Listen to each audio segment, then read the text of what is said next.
Hello, and welcome to Martian Radio at the Theatre. This is a community podcast where we explore local theater and theater artists. My name is Brooke Lambert, and if you've been listening to this podcast before, you may remember me from episode 1. But today, I am so excited to be on the other side of the table, hosting this episode with two amazing lighting designers. We have Talia, Elise, and Jonathan, Marius. So if you don't mind, could you please start by introducing yourselves, starting with Talia? Hello, I'm Talia Elise. I'm 24 years old. I'm actually Alexa's younger sister. I went to Emerson College and got my BFA in theater design and technology, the concentration in lighting design. And now I currently work part-time for Blue Man Group and freelance as a designer and technician in the Boston area. Hello, my name's Jonathan Marius. I am 24 as well. Graduated from Emerson College with a BFA in theater design, and what is that thing called? Theater design everything technology. Everything she said. Because I forgot. It's all a blur. I graduated during the pandemic, so that's definitely a blur. I currently work full-time for Audio Spectrum, which is New England's largest production service. Everything audio, lighting, visual in the region, and I also work part-time for a local church, Jubilee Christian Church, in Mattapan.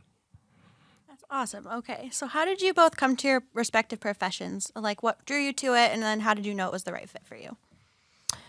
So I started actually going to shows that you were in, that my older sister was in. She kind of got into theater before I did, more of the acting side of things.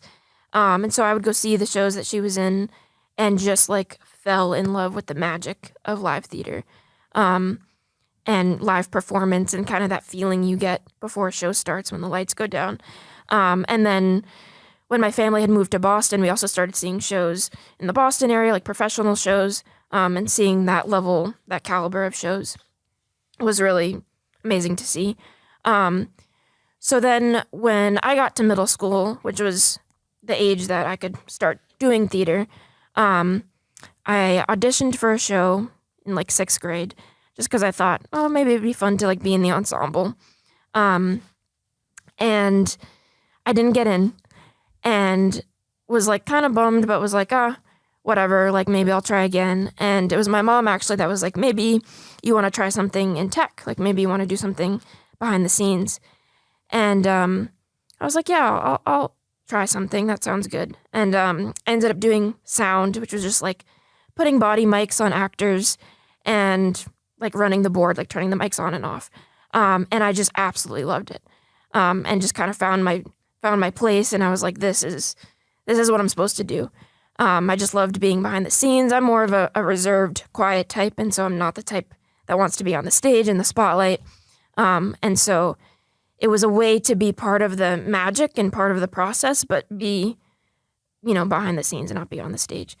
And so, yeah, I absolutely fell in love with it, and then I decided I wanted to try lighting, because I just liked the design aspect of it with shadow and light and lighting faces and creating, telling stories through light. And so I tried that towards the end of middle school, beginning of high school, and absolutely fell in love with it and was like, this is it. I don't want to do any other part of technical theater. Lighting is the thing. And so I pretty much focused on lighting completely in high school. And then when it came time to decide what to go to school for, I couldn't imagine myself enjoying anything quite as much. I thought about a bunch of different other things, and I was scared of the risk of going into theater because, people warn you about that. And I had a friend in high school who had gotten advice from someone older than her who said, I can, kind of basically what I said, I can't imagine myself enjoying anything quite as much. And because of that, I have to at least give it a shot. And when my friend told me that, I was like, yeah, that's exactly how I feel. I have to at least try this. And so I applied to schools, and here I am. Yeah, I mean, that's similar fashion for me. I actually grew up in church, so I was kind of exposed to less of the theatrical aspects, but more of the technical, sound, lighting, visual aspect a lot growing up. But I really started off as a drummer who was really curious on how, when it's like normal Sunday service, the drum set sounded like it was coming from God. And during the week when I'd come, when my mom would force me, it sounded like a puny little Best Buy drum set. And quite honestly, like, I got drawn into the sound of everything. Started off in sound. I at my former church, I took the time to learn what the pastor's son was doing. I had a wonderful mentor growing up. His name was Daniel Lewis. He took me under his wing. He had his own production company. I did sound with him for a little bit, and then he started to buy lights. When he bought lights, no one knew how to do it, and I wanted to learn. And with that, I just found myself diving deep into the lighting world because, like, was said earlier, like, the amount that you can create, the stories that you can tell, the ability that you have to connect with people without them even knowing you, like, in the same fashion. I don't like the limelight. I don't like attention, but I like being able to connect with people without them really knowing who I am. So that aspect of being able to create a story and touch people and play with their emotions with color and shadows and just setting moods and setting scenes drew me, and it made me really want to dive into it. In the same fashion, like with picking out a college career, like I was like, I don't want to be an engineer. Thought I wanted to be a cop. Thought I wanted to be a doctor, mainly because I grew up in a Caribbean household.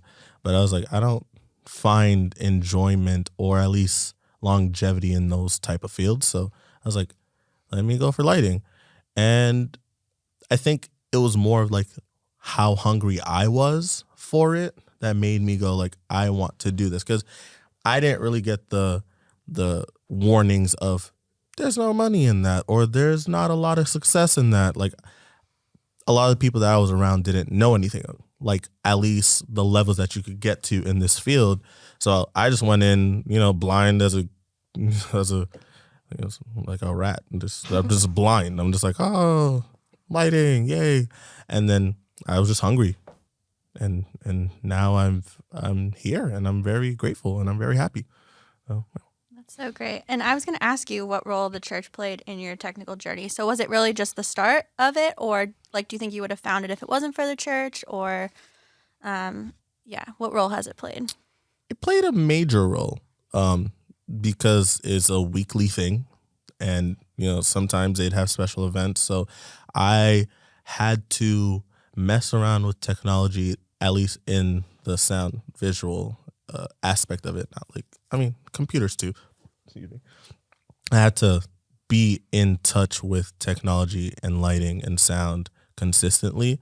And I think because of the challenges that it brought, especially in the church field, because things move a lot, people don't know how to use things break. So I liked that challenge. I liked being a part of something bigger than me as well.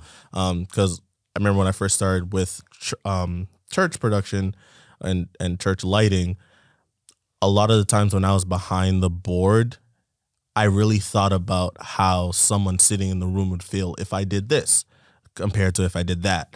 So it made me very intent on other people and how they perceive lighting and how they perceive even sound. Like same thing when I do sound or when I do lights. Like I take a lot of, I like this vision and I do think it's cool, but also how would someone who's sitting in the audience feel?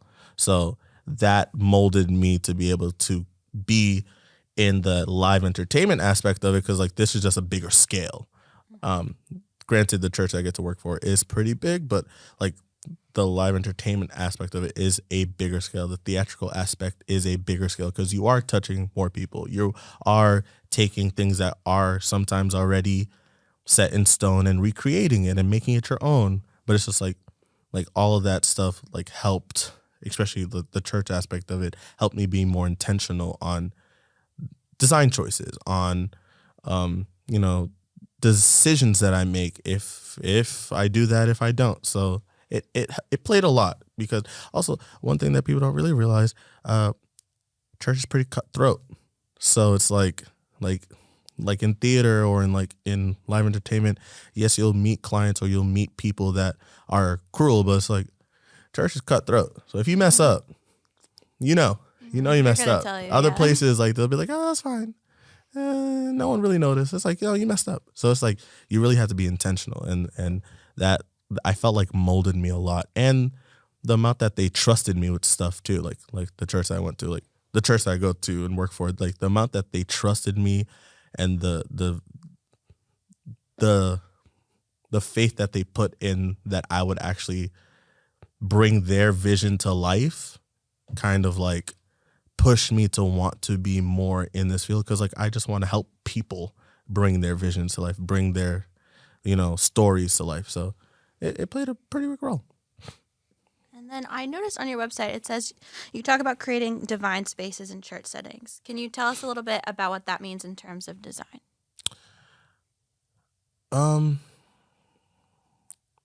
That's deep. My take on that statement is, a lot of the times when I do design or program for church, going back to the aspect of wanting to be in people's shoes when they're in the room, is like a lot of the things that I think about is if I'm being a distraction or not. So like a lot of the things that take place in church, especially with shows or just the way that the service goes, the goal is to get people saved, right? So it's like, if I'm strobing the heck out of everybody, I'm a distraction. So like my goal is to be subtle and just like out of the way, and to let everything else happen, and I'm just like a part of it. And that's kind of where I like to come back to, like, the creating divine spaces, and especially the being able to touch people without them ever knowing me, because it's just like I don't need you to know who I am, but I enjoy the fact that I was able to help you get to an emotional place in your life and a vulnerable place in your life, that you decided to do something that either changes how your day goes or changes how your life goes. Like, I don't need you to know who I am, but I'm glad that I helped play a role in that in any shape or form. So I think that's really my take on the creating divine spaces, or creating moments for people without them, That's a really great answer. And this kind of leads into another question for both of you. So what are some aspects of lighting that you appreciate that audience members or other collaborating artists might not think about? I think, kind of jumping off of what he was just saying, many mentors that I've had, or teachers, have explained that, like, if you're doing lighting right, people don't notice, because kind of like it is just creating a divine space. It is just creating this world, and it's really cool to have this power to make people feel something without them really even recognizing why. Like, there's even specifics. You can go into, color theory and learn why a certain color of light makes somebody not be able to stop moving, makes them feel anxious and want to move in their seat, or makes them want to go to sleep, or makes them feel happy, or makes them, there's so much with color and light and shadow and just all those elements that affects a person in ways that they don't realize. And so being able to use those tools in storytelling to make somebody feel, to just build on the story that's being told. Like within theater, obviously there's characters and you're connecting to the characters and you're hearing the words that they're saying. But that can be, lighting can, on top of that, just build that so much more, where, people are feeling things and relating to these characters and kind of like, suspending their disbelief and like really believing the story and really believing like that this is real, what they're watching, or that they can put themselves in that character's shoes. And sometimes it's something, fantastical, where it's something, fantasy-like, and it's, beautiful and magical and, like a fairy tale. And sometimes it's something that, is talking about serious topics that we deal with today. And either side of the coin, lighting can just enhance the way that story is told. And so I think that's probably the number one thing for me is like, at the end of the day, it's about, the storytelling. Like we were talking about it earlier, coming here, the amount of, like, you go to a show and people on stage are doing their thing. Like, if we're not trying to make us sound important, but like if we're not there, there's just someone on stage. Like, right. You're back into the Coliseum times when there's one actor in the middle of just yelling and shouting, and just like, there is magic in the story that is being told, but we get to enhance that. Like, we get to take that, and of course on how we I'm not trying to like single out lighting, but like a design team interprets a text. Like, that team gets to create something new, and it's just like, we enhance the story that was already written. We enhance what was the message that's trying to be told, and especially like when all departments get to work together, like the amount of impact that you really get to have on people is like extraordinary. Like, you're just like if we're not there, it's a little boring, especially in 2023. Right. Wow, you're just on stage. So, yeah. Yeah, I think especially when one vision comes together, like with a whole design team, and can make something meaningful. And sometimes there's even like hidden symbolism behind all the design elements that maybe an audience doesn't even realize, but it makes it meaningful for us to work on too. And it's stories that, you get so involved in too, especially as a designer. You can like work on these shows for months and months and months ahead of time, and you get really invested in it. And it's like as meaningful to you as it is to the audience that you're trying to tell the story to. Yeah. So what is it like to collaborate with other designers to form that unified vision that you both have talked about? It's Sometimes it's a little difficult. I was gonna say that's exactly what I was just gonna say. Sometimes it's a little difficult. I was gonna say it's challenging. Obviously, I think any kind of collaboration is challenging, whether it's in theater, whether it's not in theater. Mm-hmm. Communicating with people, collaborating with people who have different ideas can be challenging, especially when people are so steadfast in their one vision that their like way of doing things. Yeah, that you can't like deter them. It's like, no, this is the right way.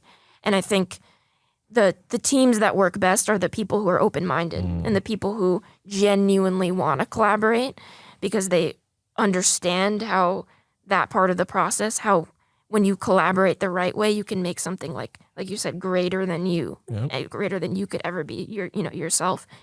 And that's when it really is awesome, when everybody respects each other and everybody genuinely wants to hear what one another has to say and just talk about it and explore the different possibilities. And maybe you end up somewhere so different than you thought the direction that you were going in. And so sometimes it's really, really cool. Like you said, when you get a good group of people together, it can be awesome. And it's cool to work with people from different backgrounds and different experiences. Like even like I assisted a show with Jonathan in school, and it was like one of the first times he had ever really like done theater. And that was so interesting for me to watch him do that. Before. Yeah, because that was all that I had done. I had grown up doing theater, and I don't have that like church background that he has, and like I don't do the concerts and stuff that he does. And so it's interesting to collaborate with people who come from different places and have different backgrounds of different ethnicities and cultures and whatever, because they all like bring a different take where you go, oh, like I never thought about that, or I would have never like gone that direction. Yeah. Like it's a lot of like opening like your mind to new possibilities. Like and when you get a good design team that wants to explore more, like you unlock so much, because you're not like, yes this production was made multiple times before, but it's like when you get people who are willing, and quite honestly when you get a team of people whose desire is to tell a new story, or to tell a impactful story, you can honestly tell the difference. Like you could see the same, like, you know, dang, see, this is how you know I don't do theater. Jeez. What are you looking for, a play? Yeah. Death of a Salesman. Honestly, yeah. You could see that show like 4 different places. Yeah. And they won't all look the same. Right. Because the team that's behind it, yes, they'll have the structures, or they'll have the stones, or the things that the people that came before them worked on or placed or made that standard. It's like when you have a team of people that will take that same story and can flip it where it's not so far off, but like it's something new. That's why I feel like theater will never die, or entertainment, or like this side of the real world production will never die, because like you have people that are just trying to push boundaries, trying to make new things, and they have a heart for it. Yeah. Like they want to push that. They want to work with other people, other geniuses, other like just big brain. This is the worst word to use. The big brain people in the field to push what they know. Like a lot of the things with the entertainment field that I'm in right now, I've been learning so much from designers that have come into Boston to do their shows. Like things that I didn't know were possible. I'm like, whoa, you could do that. And that stuff makes me go, I can implement that in things that I do every day, or the way that I design. It's just like, and now I'm bringing that to another group of people that are seeing other people bring new ideas or do new things. So now you're just like expanding. You're just the collaboration of all those people coming together. Like you're just pushing envelopes more and more, and it's always great to see. And when it does work, when it doesn't suck, when you do have a great design team, like you create gold. Like you create such a impactful story. Yeah, so. And it makes you a better designer, because like the one thing about, you know, lighting design too is that there is no copy and paste. Like you said, every show is different, and you can't even take, you know, a plot from a show you did previously and be like, well, I'll just use this. Like, well, no, because it's a different show, it's a different venue, it's a different mood, it's a different set, it's a different everything. It doesn't work. So yeah, do you need the same like basic systems? Like, yeah, I need front light, I need side light, I need backlight, but it's so different. Yep, and so designers crave that, I think. Like they like the change that comes with their job. It keeps it interesting. And so when you're with a team that pushes each other to like do something out of the box, you're like, oh, that's cool. Like maybe I can try this. Maybe I can like do something different that I haven't done before. Do you guys have a particular philosophy or mindset you follow in terms of your like aesthetic or your design choices? Not, at least for me, not really. Like I feel like it depends on like what show I'm on. Like, yeah, I think there's a few things that dictate that. I think the story dictates that. Yeah. I think the director dictates that, because like at the end of the day, the director has final say in everything. It's kind of their lens that all the designers are looking through and trying to, kind of create a cohesive thing. So sometimes we find a way to get our dreams. Yeah, sometimes you find a way to like be like, can I have this one thing? But yeah, and so I think there are things that might change that or dictate that from one show to another, but there isn't like one particular aesthetic. I think like if you get stuck in one particular aesthetic, like and all your shows look the same. All your shows look the same. You're not like really growing as a designer. You're not pushing yourself. Yeah. Like it's nice to have that structure or that foundation, but it's just like your life is about evolving.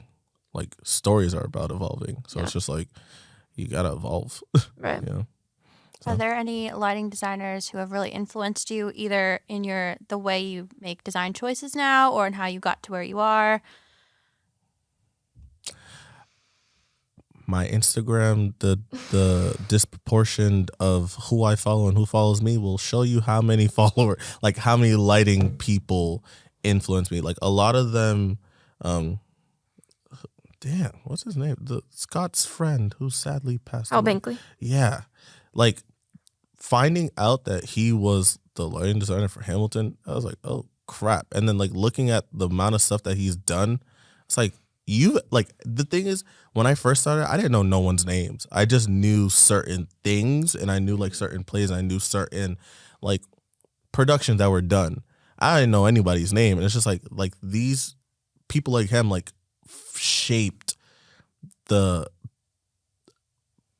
In other words, they push the boundary of what creativity and what a show can be. So it's like looking at people like him, Hal Binkley, and a lot of the Kirk J. Millers, and like a lot of the programmers, and a lot of the like set designers. Like when they build, like say for instance, we're gonna talk about the Oscars, like or the Grammys, when they build their sets, and like those designers that come in and just bring that set to life, it's like they catch my eye, because it's just like the eye that they have, like I just want to be in their brain for like 2 seconds. Yeah. I know there's a lot going on in their brain, but I just want to be there for like 2 seconds. Right. You know.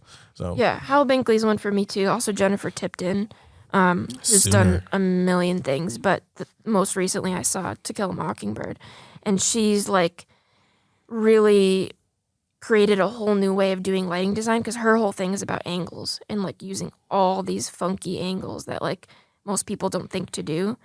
And it just creates like a really interesting dynamic. And like when I saw her, I like looked up her plot for To Kill a Mockingbird, and I had like just graduated college.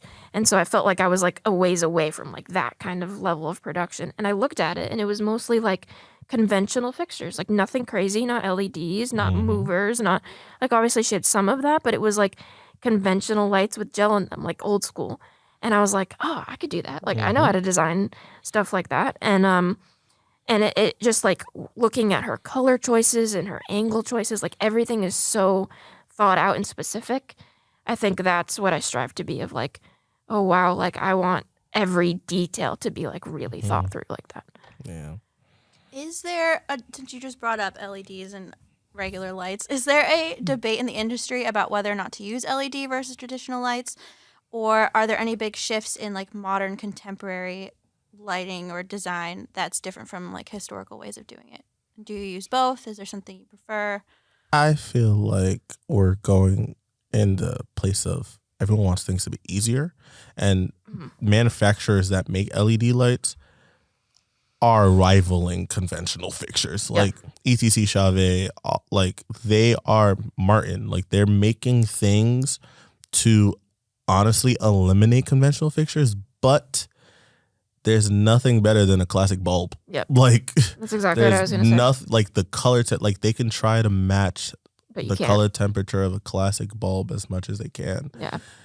You can't. Like maybe in the next 10 years they'll get a little closer, but like you can't beat that classic glow. You can't beat that classic output from that bulb hitting that gel, hitting that person. Yeah. Because like when you get into LEDs, yes, it's easier. Yes, you have so many color options right there in your hands. But like being specific and like being intentional about what you pick, like, you can't beat that. Right. You know? Yeah, I honestly like a combination, because like with LEDs, it is when you're, putting things up, if you're a master electrician, it is so much less cable, so much less, stuff to put up in the air. But like he said, there's nothing that compares to a conventional. And I'm going to contradict myself, because I just talked about wanting to be intentional and like wanting to be very specific in my choices, but I hate picking color. Because I'm so indecisive that I'm colors. Like, what if there's so many colors? And I'm like, what if I get there and I don't like it? And I'm also still learning which colors I like which gels I like. But even once I know, it's like, but then what if I want something different? Like, because, when you put a gel on a light, that's the color that light is every time it turns on. And so I like LEDs because it's like in the moment, if I want to like change the color and go, oh, I'm gonna make it, this now. Warmer. I have flexibility. Cooler. Right. But I did a show recently at a high school where they've converted to where they have like all LEDs. They have no conventionals. It's not even an option. And it's part of their like energy saving, new buildings that they have. And I was like, this is going to be great. Everything is LED. It's all like, I can change all the colors or whatever. It looked awful. It looked so This bad. Be great. Because the Damn like, it. yeah, it was just like everything was so washed out because it like there didn't have like the hot spot. So that's the thing is like LEDs don't have a hot spot in like the center of it It's flat. because you don't have that bulb. Yep. So it's just like this like flat wash over everything. Flat. And even though I had like options of colors, it looked so bad. And I was just like, oh wow, I really thought I was gonna like this and I hate it. It was like one of my least favorite designs. Where the designs where I was in like some like old dinky theater and I only had conventionals turned out better. Beautiful. So I think a combination is good where you have that flexibility of like maybe some systems, like maybe just my backlight or maybe just my side light. I have flexibility of changing color, but like for front light, like the thing that's lighting people's faces, there's nothing like a conventional. Yeah. And I hope that doesn't like go away completely. I'd be sad. I hope it doesn't either. Like, as much as I don't want to put a dimmer or like plug into a dimmer, Right. listen. Are there obstacles that lighting designers face consistently or things you try to avoid at all costs? Like, what are the biggest challenges that you guys face? Budgets. That's It's true. all about money. Yep. Like, it's budgets. Like, I think that's the biggest difficulty that anyone in this field faces. How much money do you have? Right. Like, I want to put again, you can, one thing that my mentor told me, it's not about the gear. This is sound reference, but it's not about the gear. It's about the ear, which is true. Even like it's not about what you have. It's about how you can use it. But at the same time, if you have more money, I'm more, Right. I'm happier. If you have nothing, how do you use it? Yeah. Yeah. It's like, oh wow, you want me to do like 40 cues with like 10 lights. I'm like, you get red, Yeah. green, and blue in different ways. Right. I don't know what else to tell you. Yeah. A lot of shows I've done recently, either it's like, there just is no budget and it's like, you're going to use what this venue has. Like they're the units Their that rep they already plot. have that exist. Yeah.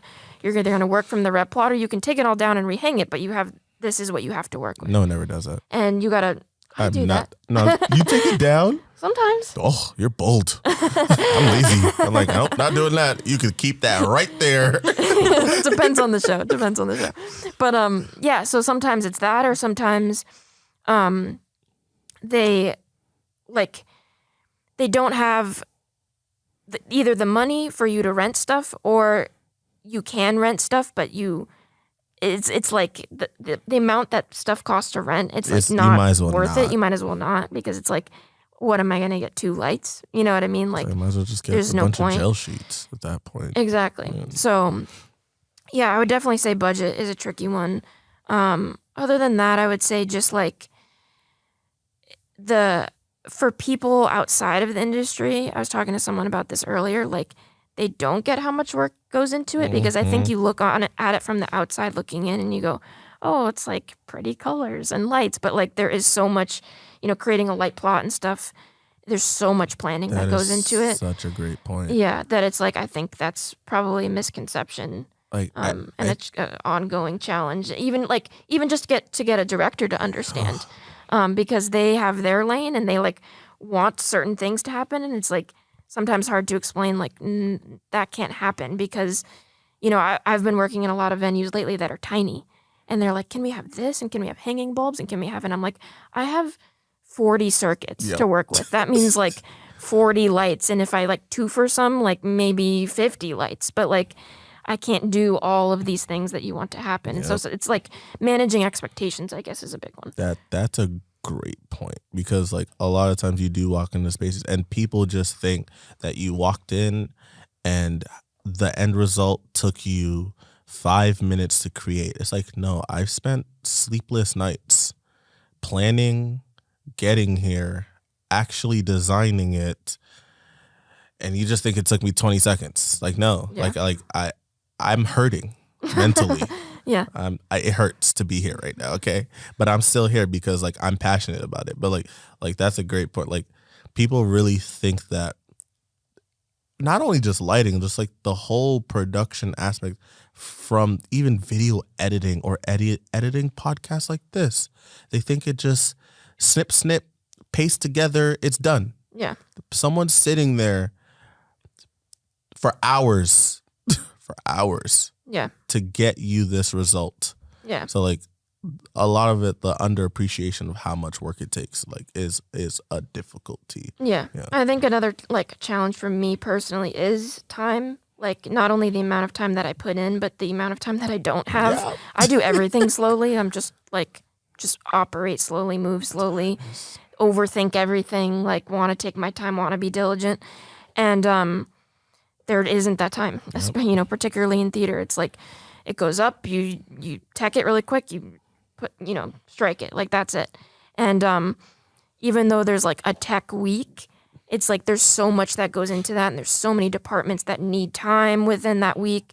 And there's, the director wants to rehearse, and the actors need things, and sound needs quiet time, and lighting needs dark time. And it's just like all of these things that you're juggling, that there's never enough time. Yep. There's never enough time. And you will always, designers always joke that you will always use every second of time that you have. Like it will, even if we had 3 weeks, you would push it, and just make it that much better. But you would push it until, the whole 3 weeks is up. And but unfortunately, you never really do have 3 weeks. Yep. And so it's like kind of getting a product that you're happy with, but, doing it, being able to like get it done in a reasonable amount of time and not kill yourself, you know what I mean? Be able to still sleep and function and eat. Yeah, and eat is a challenge. And what makes it worse is like you're doing all of this in a dark space. Mm. So not only do you not have time, you have no concept of time. Yeah. Because if you walked in, it was dark. You end up leaving and it's dark. So it's just like you're in that space. And, and a lot of times we don't look at our watches or any type of clocks because we're trying to be in the moment or we're so in design mode that we're not looking and we don't want to be rushed. We don't want to feel rushed. And it's just like, it just escapes you. Yeah. Like, it's just like, I've been in here for 3 weeks. Okay. Yeah, for sure. Do you guys find that most directors you work with have a good concept of what is possible, or is their expectations typically beyond what you can do? They're supposed to dream.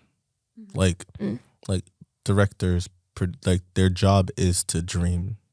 Yeah. Our job is to tell them what's real or not. Right. Yeah. For the most part, I would say they have expectations beyond what you can do, which is fine because, like you said, that's kind of what they're supposed to do. It's the best directors are the ones that have an understanding and a trust that you know your job and you know what you're doing. So when I tell you I can't do that because I'm working with this number of circuits or I'm working with, this amount of money or whatever it is, that they go, okay, like I understand, I got you. Versus the ones that, are like, well, no, you have to make it happen. Like I had one that was like, yeah, figure it out. And it's like, but I'm telling you that I can't, and the way that we were trained too was like, you don't just tell somebody no. Yep. You explore every possible avenue to kind of get them what they want before you say no. So that when you're telling them no, you've really explored every possible avenue. So it's like, sometimes I get frustrated when they don't take that seriously because I'm like, if I'm telling you no, it really means no, that like, this isn't possible because I tried my best, and you try to offer solutions of like, well, here's what I could do instead, or maybe I can, or if I do this, then we're not going to have this, Yep. And so, compromise. Yeah, it's tricky. It's a lot of compromise. Yeah. Like it's great when directors compromise. Like, because again, I want to push your vision too. Like I want to help, like besides helping me, I want to help you. Right. So, but if I physically can't, or it's just not possible, I like, again, we were trained to not say no. Like we have to try, but it's just like sometimes like you want me to put a wall in a place, like you want me to do this, like I can't do that. Yeah. I think directors that incorporate themselves in that collaboration process that we were talking about before with the designers, like I think when a director makes like an active effort to do that, they have a better understanding of all the components and all the things happening and the vision, and they can see everybody trying to like make it happen versus somebody who kind of just stands on the outside and they're like, no, but this is my vision. Like you have to carry it out. I don't know. I just think it works a lot better when somebody like has this like collaborative mindset because they, understand that you're trying your best and they understand, they can see, how it evolves and all the things that you're trying to do. And they can make suggestions too. They'll go like, oh, how about we do this? And they want to explore different options and try to like make the show the best that they can, not just like you're supposed to carry out my design because I said so and I'm, in charge. Yeah. So what is the biggest difference then between lighting and other elements within the design team? I would say one of the biggest differences is that lighting is so hard to communicate.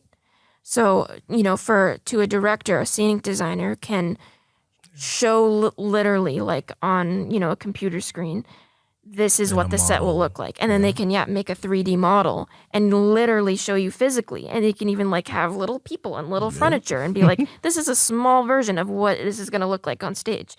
And costume people can create sketches and show like, this is what it's going to look like. This is what they will be wearing. Get different fabrics. And get fabrics and show them and let them touch the fabric and let them see the fabric and the color and then whatever.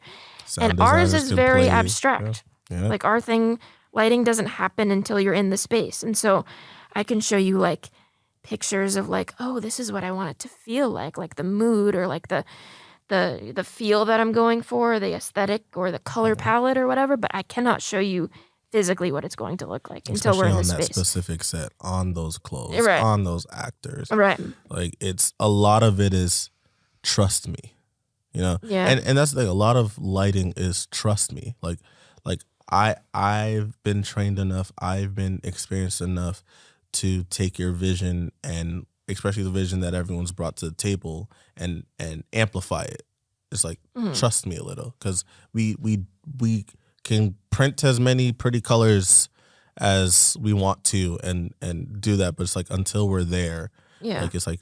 And I think that's why directors too, like once they find a designer they really like, they'll have them come back a lot. Yeah. And they'll, keep bringing them back because they know, like, okay, I've seen you do it once. I know, I trust you. Like, you got it. And I think they do that with any design element, but particularly lighting. It's just so hard to, communicate. And so I would say that's probably the biggest difference other than the obvious ones of, lighting is lighting and scenery is scenery. But, it's just like so hard to be like, this is what I'm going to do and this is what it's going to look like. Sometimes I don't even know what it's going to look like. Like I'm going to find out when I get in the space and we just have to figure it out. That's awesome. And then Jonathan, I know you do a lot of audio and visual work in addition to lighting. Can you talk a little bit more about that? And do you enjoy that as much as lighting? Do you enjoy it more, less? I love lighting. I really love lighting, but my second runner-up would be audio, mainly because like my goal is to always try to get it to sound as much as the track when it's live. So like so you can hear every piece of musicians, every piece of singers, every piece of little incremental moments in a song or in a play, like every little thing, like you hearing that. Also, like with the lighting and just how much like we can psychologically mess with you, like you being able to hear everything makes you, besides your eyes, hearing like it allows you to dive deeper into things. So like, and in that same fashion, like I try not to be a distraction when I do audio as well, because it's just like I don't want you to hold your ears. I don't want you to feel uncomfortable. I don't want you to find a way to not be present in the moment that you're in. Like I want you to be present. So it's like when a sound system is bumping and it feels good, like it hits you different. You know, same way with lights. Like when lights are doing their thing, like it hits you different. Like it's all cohesive. So I take a lot of I would honestly say in everything that I try to do, I try to be very intentional. Video just sucks, but video's great though. I'm not hating on no video people out there, so please don't come for me. But yeah. Talia, you talked in your intro about working for Blue Man Group, and I have to go back to that because anytime I tell anyone my sister works for Blue Man Group, they're like, oh my God, that's so cool. What is it like? So can you just talk more about that and what is it like? What are the Blue Men like? I know you can't spill secrets, but what can you tell us? All the secrets. What's their names? Yeah, they are real people. Damn. No, Blue Man's fun. It's a fun gig. It's something I went to go see when I was young, when I was like, I think it was like a band field trip. I was in like 6th grade or something like that. And I was like, that was the best thing ever. And then I went again with my family, and I never like thought I would be working for Blue Man one day. And so, yeah, so I'm part of their lighting crew, their part-time lighting crew. And basically what I do is I'll go in for a show and kind of set everything up, make sure all the lights are working. Blue Man has a lot of aspects that fall under lighting that aren't lighting. So, for example, like the drums that they play, the paint drums, the audio aspect of it obviously goes to audio, but there are pedals that are attached that operate lights within the drums, around the drums, and then there are pedals that operate paint, these like paint pumps. And that all falls under lighting. And there's some other weird things that fall under lighting too. So it's getting all that set up, make sure all the, pedals are working and the paint pumps and all of that. And then running the board for the show. And then kind of shutting everything down at the end of the day. And so once you kind of do your training and get a hang of it, it's pretty easy until something goes wrong. And then you have that issue with time again of like, there's people about to come watch a show and you need to fix whatever is wrong, whatever's not working. But it's a fun gig. Everybody there is very, very positive and like genuinely enjoys being there and working on the show. And it's just such a fun show for like all ages. So I enjoy working on a show that like makes people happy, where they're like really enjoying themselves. You can tell how much they're enjoying themselves. And it's cool also to work on a show that is a permanent installation, because like I was just talking about before, most shows you put them up and you take them down and that's it and it's gone forever. And they're like, I'm such a emotional, sentimental person that sometimes that's hard for me. If I like put so much of myself into a show, I'm like, oh my God, it's gone and I will never see it again this way, this version. Blue Man Group is always there and can always go back to it and like to watch the Blue Men like try different things and experiment a little bit, because every show is the same, but they're, have like a little bit of leeway, and just like to see how different audiences react and all that. It's really fun. Do you have like a favorite memory from working on a show with them, or a day that you just pops in your mind where you're like, oh, that was just like the most fun show I've done? I would say some of the ones, sometimes we'll have big groups come in, like big like school groups, field trips and things like that. And I think when it's a full house and it's like a bunch of like kids or young adults who are like really into it and are vocal, not vocal in the obnoxious way. Sometimes we get that too, where it's like, you need to be quiet. You're like watching a show. But when it's people who are just like really, really enjoying themselves and enthusiastic, like I think those are the best, because the Blue Men really feed off of that. And really like that will make them like want to experiment more and try more things, and they just like feed off of that energy. So I think those are the best shows. I don't know if there's like one particular moment that sticks out in my mind, but probably those. Now, I know you designed for television and concerts and weddings and other live events. Do you have a favorite type of production to do? And how does working in all those different types contrast to each other?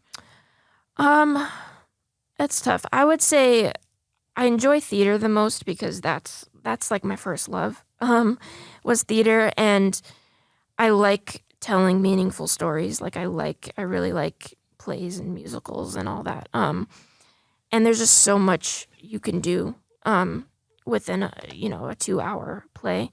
But I also really like, I like all the elements for a different reason. I also really like dance. Dance is so much more about the body and making the body look good and shaping the body, because they're not telling a story. So you don't have to light their face, in the sense of like, I don't need to see their face to see, to hear the words that they're saying, to like understand the story. I just need to see the way that they're moving in the story they're telling with their body. And so you can be a lot more creative and use side lighting and just do really, really pretty, interesting things. So I like that. I like film I've only done, or TV I've only done a little bit in school. And that's interesting in its own right, just because lighting for TV is very different, in the sense of how it looks on TV is not what you're seeing in person. So like I'm seeing, like maybe a dark pink, and on the screen it's looking like a pale purple. And so kind of dealing with that contrast of like making it look as close as possible and making it look good in both senses. If it's being watched in both senses, like I did an award show where there's people in the audience watching it, so it needs to look good for them, but it needs to look good on television as well. And so that's an interesting balance. But for me, any live performance is the best thing because it's just like that energy of a live performance is all I want to do. Jonathan, do you have a favorite? I agree with that. I would honestly say my favorite is probably honestly church. Like those are more meaningful to me because like I do like events and like they go up and down. Like it's in the one day out, or like if it's like a festival, it's in for a weekend and you create that moment for a weekend and then you see them again next year. Like I feel like the church aspect of it is more every week and you'll see the same people every week and you get to affect them every week. And that actually plays a role in not the live and television because we do a lot of streaming. So there's people online watching. So it's like you're intentional on what's in the room and you're also intentional about how it looks on TV. If you're doing too much, if you're not doing so much. So yeah, I would pick church, like church production more than event production. Because event production is long hours. Like you're 6 a.m., you load in, you do your show, and then you're probably home by 3-4 o'clock the next day. So it can be very straining, and then the amount of people that you have to deal with. So yeah, and some of the concert stuff, depending on what it is just about fun. You know what I mean? It's not meant to be meaningful. It's not about telling a story. It's like just people are having a fun night out, and it's supposed to go with the music and make people feel something. Yes, but not telling a story as much in the same way as theater. And so I think like with church, I think, not to put words in your mouth, but that's probably why you like it too, is like it means something to those people. It's not just like, oh, a fun night out, a fun concert. Also, they're all sober. So That too. Usually, sometimes people go out Saturday nights, but I'm out here exposing people. So we recently obviously went through a pandemic. Talia, I know you did do lighting design for a Zoom production. Can you talk a little about what that was like? Have you done anything virtual since? And like, how did COVID affect both of your careers at that time? It was terrible. No, not to put it down. I think it was a good learning opportunity, but I think people had a lot more hope or high expectations for it than they should have, maybe. Because live theater is live theater for a reason. And you just can't replicate, a live production on, virtually. And so, it was a show that I did in college that originally was designed for the stage.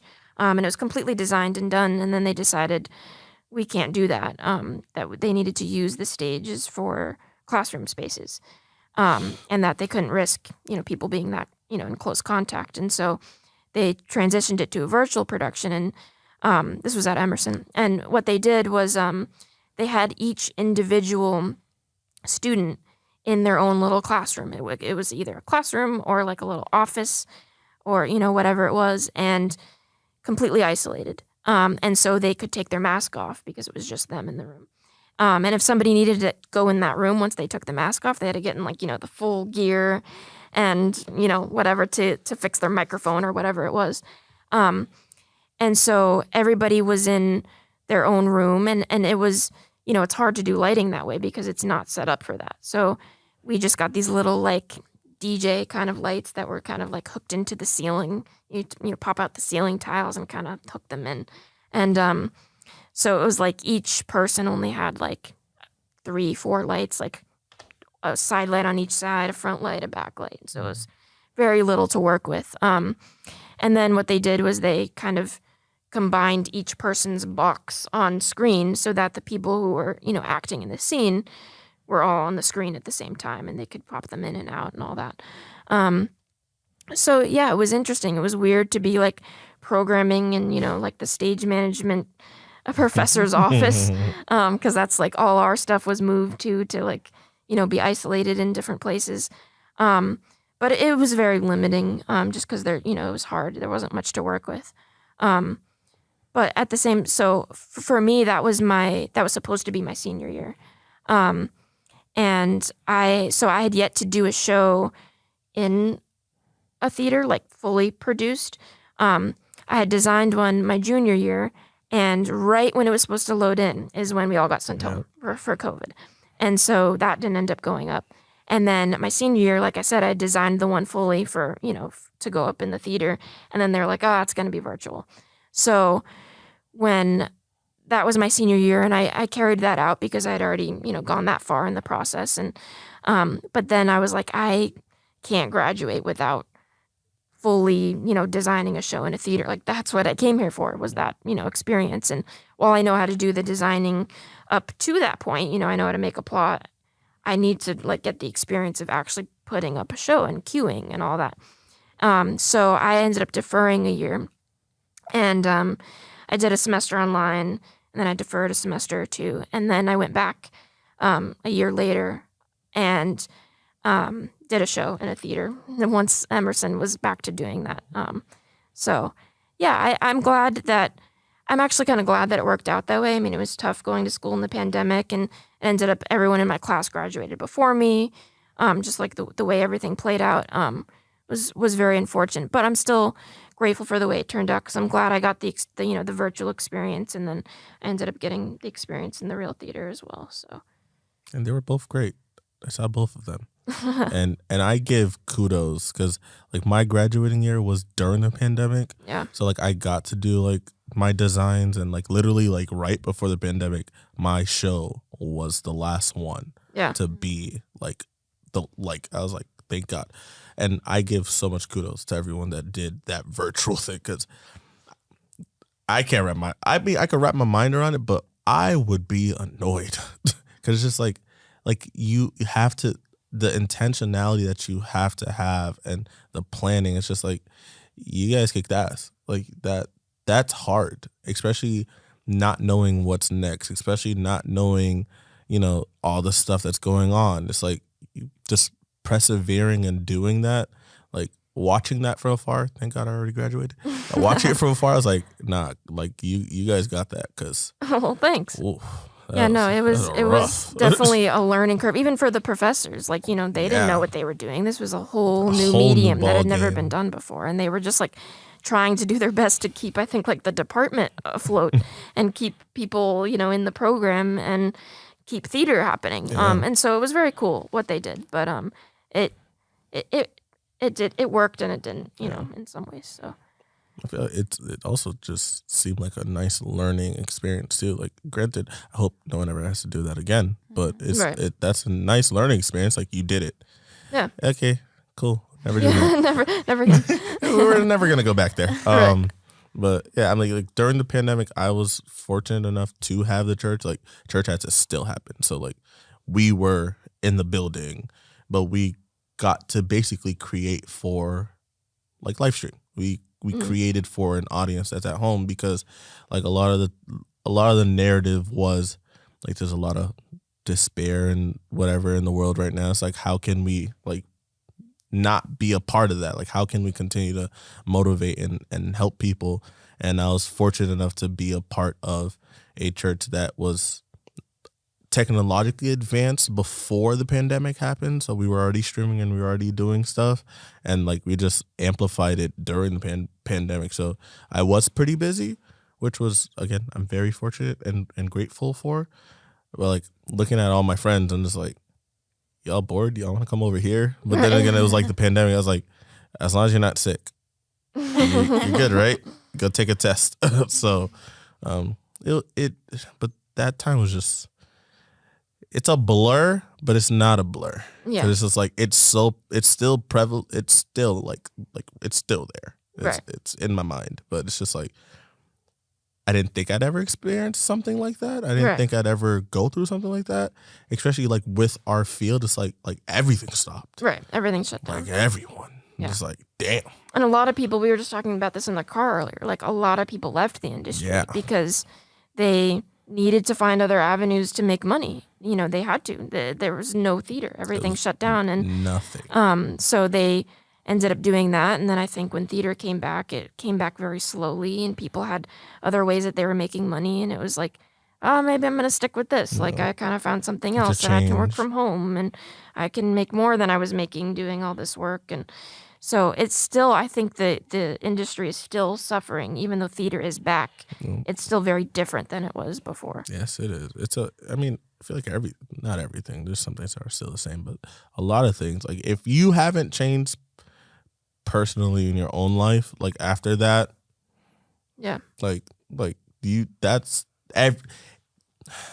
not that this topic's about the pandemic, but the pandemic affected everyone, like the whole world. Yeah. Not just America. And that part alone just has me like, yo, like the streets were empty. Yeah. No one was outside.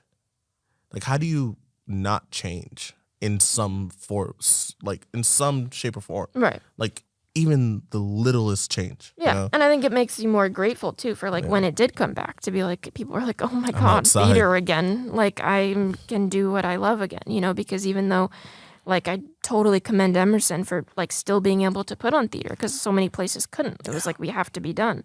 And so the fact that they were still able to do that was awesome, but it didn't give you the same feeling. Yeah. It didn't give you, you know, so it was still like something to really like appreciate and like remember like, it, you know, it won't always be there or like it is fortunately always there, but like it's something to not take for granted. It's something that's always going to be there. Like, you know, and with, there's always, you know, conversations with just like in school districts with arts and funding and, you know, that's the thing that's stripped first. And that's just really unfortunate because it like does mean so much to so many people. Like, I mean, that's our lives. That's what we do. And so, yeah, it just makes you appreciate it a little bit more. Makes you very appreciative.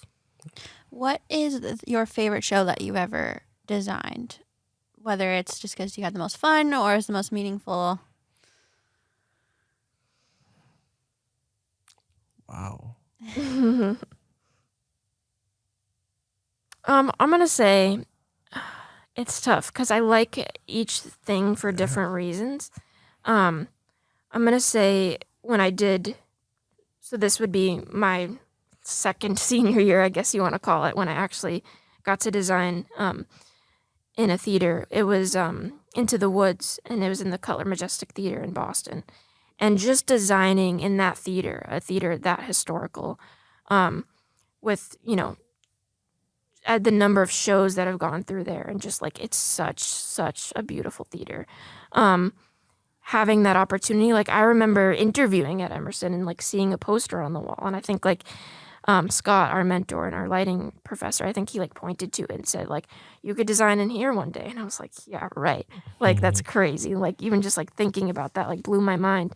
And so to actually be there doing that, like in that theater being like, I'm designing in this like theater and like it's huge and it's beautiful and it's, you know, historic and it's, you know, was really just like a pinch me moment of like, wow, like I really came full circle. Like I really like I'm really doing what I came here to do, you know, and I really like the fact that I even like learned enough to be able to get to that point. And was it perfect? No, like there were so many, you know, mistakes and things I had to learn along the way, but there was something special about that. And doing that right before I graduated was awesome too. Especially, you know, waiting that extra year to kind of get there. It's all worth it. Yeah. Wow, my memory's trash, but literally I would say my senior year's like final design right before the pandemic was probably the coolest one, mainly because of the set and how the space was being used. Like it was challenging, but it came out looking cool. Like I was glad that it all worked out. So, you know, a lot of the venues and places I've been, I would say that my like senior year production was probably like the most memorable. It was a one. very, very cool set. Yeah, that was crazy. Yeah, I didn't think they were gonna prove it. I'm not gonna hold you. Yeah, there was this big like tornado thing. Yeah, tornado sculpture thing in the middle, and they dropped this theater. You can like drop the floor lower or a section of it, and so they dropped the floor down, and they had this like giant windmill kind of looking sculpture come out, and the way that he lit it from underneath, like with these like lights coming up, like was really, really cool. It was different. Yeah. That's the most memorable one. I've been to pretty cool spaces and done quite a bit of cool stuff, but that was cool. Yeah. Especially like how it came about, just the collaborating aspect. One thing I do say that I miss about theater is the collaboration. Like you get to collaborate a lot outside of theater, but like the amount that like you are not forced, but like the amount that you have to collaborate in theater is like, it makes you not only push yourself on how you communicate with people, but it lets you see how many great people there are out there. So, well, that's exactly like my other answer that kind of I was torn between Into the Woods and this one other show that I did recently, where like it wasn't the best show in the world or the craziest venue or anything like that, but it was the people. Yep. Like it was just like the perfect group of people that just came together, and like everybody was just like so helpful and so supportive in like getting this show up. And I think like that's why I was like, oh, should I say that one? Because it's not always about the end product or about like having the fanciest equipment or the biggest space or, you know, whatever it is, but it's about like, I actually enjoy being here every day. I enjoy these people. I'm having a good time, because even though I'm like working really, really hard, we're like having fun and we're bantering and we're like all in it together, you know? And so definitely the collaboration. I think a lot of times when people think about like getting into theater, they're thinking about on stage or as a director or something, and maybe not some of the technical elements. But what advice would you have for someone who wants to get into either lighting design or just technical theater in general about just how to get started? Do it. Yeah, no, I would say just, I think even if you're into acting and that's a route that you want to go, still be like aware and willing to learn about the other elements, because I think also like the best actors are the ones that really do have an appreciation for tech, and vice versa.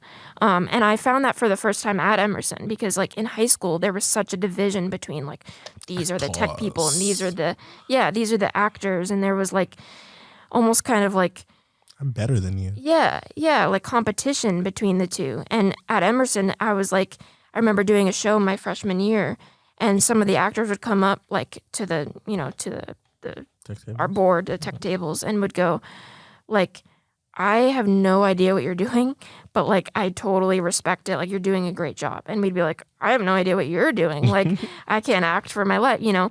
And so there's this mutual respect. And so I think no matter what route you take, to just kind of try to learn about everything and like understand all that's going into making that show happen, and just like trying it. Like even if you are more into acting or directing or whatever it is, like just, you know, try it. And if you don't like it, like you don't ever have to do it again. But I think as far as getting started, like, you know, start at school, like look up like theaters locally, like where you live, and just ask if you can like watch too. I've learned so much from people just like learning from them, observing, and I think like that's so underrated. I think a lot of people like get into, you know, college and they just like want the big roles like right off the bat. They want to do it, and like there's a reason why you're an assistant first and you don't design until like, at least at Emerson, you don't design until your junior and senior year. It's because you're supposed to observe and learn and help and watch. And I've learned so much from just like watching people. And so I think like if you have an interest or you want to learn more, like just ask if you can watch. And most people are very open to that. Like I'm always open to that. If someone's like, can I like watch what you're doing, or can I ask you a question? Like I'm never like, no, I don't, you know. Busy. And so I think like that's how you can really kind of get your foot in the door. And then if you know, develop more of an interest, like then, you know, kind of take steps from there to, you know, assisting and work your way up. Yeah. A lot of the ways that I started like was by being humble and just asking questions and being willing to just be around it.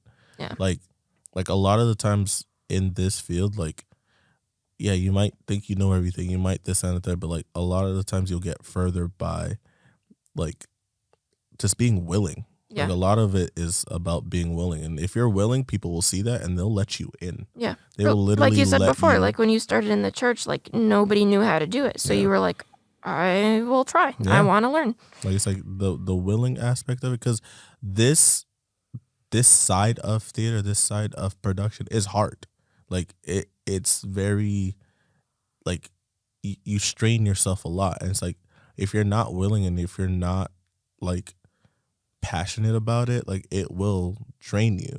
So once you find that love and you find that passion for it, and you just want to feed yourself more in and dive deep into it, like doors open for you so much. So it's just like, just be willing, listen, watch, and then honestly go home and practice. Go home and research. Go home and read. Go home and just master your craft, because you go as far as you want yourself to go. Yeah, and I think don't be afraid to ask questions. Exactly. I think when I was younger, I was like scared to like be like, oh, what if I look stupid? Like I don't know the answer. There's and no it's like stupid. There is no stupid. There is no yeah. stupid And I think question. like once I got used to being like, no, I'm just gonna ask the questions, or like even like at work, like at OA, like, you know, my boss would be like, oh, do you know where that is? Or do you know what I'm talking about? And I'd be like, nope, I have no idea what you're talking about. Like, can you explain that to me? Like, yeah, just be honest. And it's like, they know, like, you're learning, and we've all been there. And I think like tech people in general, I find are very like